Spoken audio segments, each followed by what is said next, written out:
దేవుడిపై భక్తి ఆ భగవంతుడికి వెలిగించిన దీపమే ఆమె ప్రాణాలను హరిస్తుందని ఆ కుటుంబం కలలో కూడా ఊహించలేదు.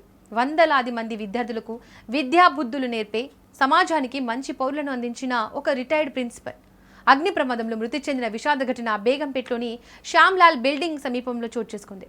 సికింద్రాబాద్ శ్యామ్లాల్ బిల్డింగ్ సమీపంలో విజయలక్ష్మి అనే రిటైర్డ్ ప్రిన్సిపల్ నివసిస్తున్నారు. రోజులాగే మధ్యాహ్నం సమయం భక్తితో దేవుడికి పూజ చేసుకుంటున్నారు. దీపం వెలిగిస్తున్న క్రమంలో దురదృష్టవశాత్తు ఆమె చీర కొంగుకు మంటలు అంటుకున్నాయి. అకస్మాత్తుగా జరిగిన ఈ ప్రమాదంతో ఆమె భయాందోళనకు గురయ్యారు. ఆ మంటల నుంచి తప్పించుకోవాలనే ఆతృతతో ఆమె పక్కనే ఉన్న బెడ్రూమ్లోకి వెళ్లారు. కానీ ఆమె ఒంటికి ఉన్న మంటలు కాస్త బెడ్షీట్లకు పరుపులకు అంటుకోవడంతో మంటల తీవ్రత ఒక్కసారిగా పెరిగిపోయింది. క్షణాల్లో ఆమె ఒళ్లంతా మంటలు వ్యాపించి అక్కడికక్కడే ప్రాణాలు కోల్పోయారు. విజయలక్ష్మి అదే ఇంట్లో పై అంతస్తులో ఉండగా ఆమె కూతురు 2వ అంతస్తులో నివాసం ఉంటారు.